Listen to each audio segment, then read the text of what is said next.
আসলে এই যে অপহরণের ঘটনাটা আসলে ভিন্ন খাতে এখন আমরা খবর পাইলাম। আসলে এই বিষয়টা আসলে বিস্তারিত যদি একটু বলতে একটু সোজা। জি, আসসালামু আলাইকুম। ধন্যবাদ উপস্থিত প্রিয় সাংবাদিকবৃন্দ। আসসালামু আলাইকুম। গত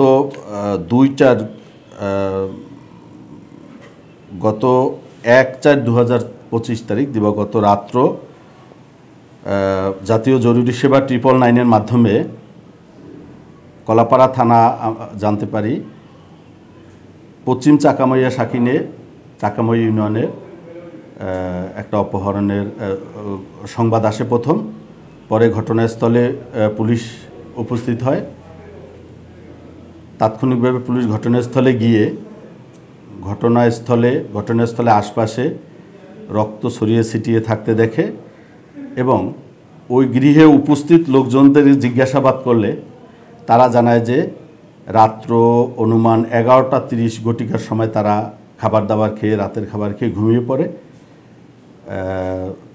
এরপরে আখি আক্তার, ওই গৃহবধূ আখি আক্তার নিখোঁজ রয়েছে এবং ঘরে ছড়ানো ছিটানো অবস্থায় রক্ত দেখা যায়। পরবর্তীতে পুলিশ ওই রাতে তাৎক্ষণিক বিভিন্ন স্থানে অভিযান পরিচালনা করে এবং গৃহে থাকা সবাইকে প্রাথমিকভাবে জিজ্ঞাসাবাদের জন্য আটক করে থানায় নিয়ে আসে এবং তাদের জিজ্ঞাসাবাদে ভিকটিম আখি আক্তার এর নিখোঁজ হওয়ার বিষয়টি কেউ সুস্পষ্টভাবে কোনো জবাব দিতে না পারায় ভিকটিম আখি আক্তারের পিতার অভিযোগের প্রেক্ষিতে কলাপাড়া থানার মামলা নং 2 তারিখ 2/4/2025 ধারা 364 পেনাল কোড দাখিল হইলে তাদেরকে আদালতে সোপর্দ করা হয়। এর পরবর্তীতে পুলিশ তদন্তের এক পর্যায়ে মাননীয় পুলিশ সুপার পটুয়াখালী মহোদয়, আসসালামু আলাইকুম, গত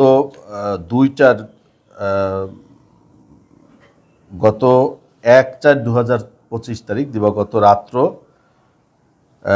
জাতীয় জরুরি সেবা 999-এর মাধ্যমে কলাপাড়া থানা জানতে পারি পশ্চিম চাকামইয়া শাকিনে চাকামই ইউনিয়নের একটা অপহরণের সংবাদ আসে প্রথম। পরে ঘটনাস্থলে পুলিশ উপস্থিত হয়। তাৎক্ষণিকভাবে পুলিশ ঘটনাস্থলে গিয়ে ঘটনাস্থলে আশপাশে রক্ত ছড়িয়ে ছিটিয়ে থাকতে দেখে এবং ওই গৃহে উপস্থিত লোকজনদের জিজ্ঞাসাবাদ করলে তারা জানায় যে রাত্র অনুমান 11:30 ঘটিকার সময় তারা রাতের খাবার খেয়ে ঘুমিয়ে পড়ে। এরপরে আখি আক্তার, ওই গৃহবধূ আখি আক্তার নিখোঁজ রয়েছে এবং ঘরে ছড়ানো ছিটানো অবস্থায় রক্ত দেখা যায়।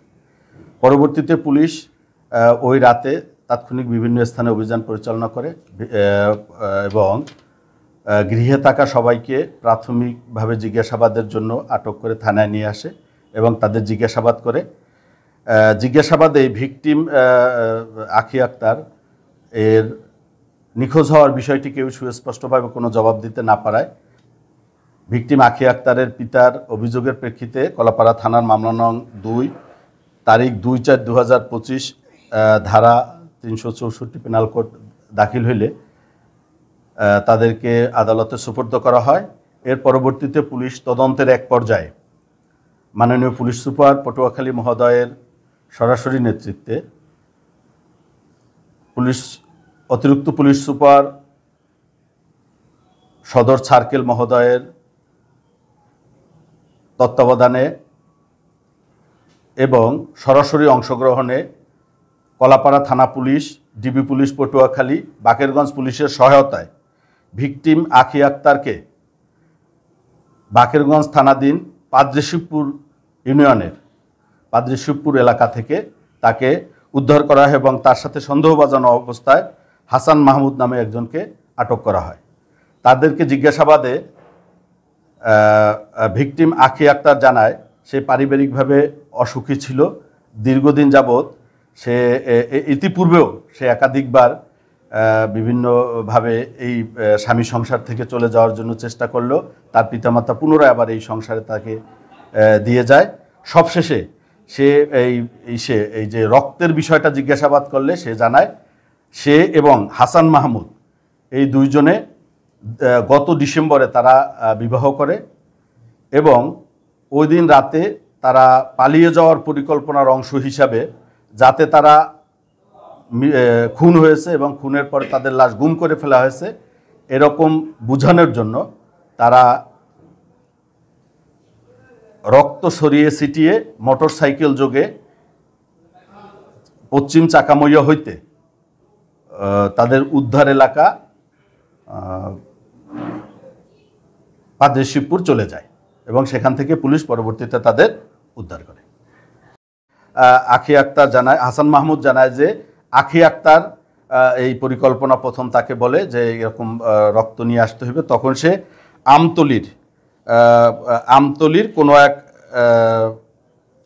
ফার্মেসি থেকে এই রক্ত ব্যাগ ক্রয় করে এবং এই ব্যাগে ওই ফার্মেসি সহ অজ্ঞাতনামা লোকজনের সহায়তায় রক্তের রক্ত সে নিয়ে আসে, নিজের শরীর থেকে বের করে রক্ত এটা নিয়ে আসে।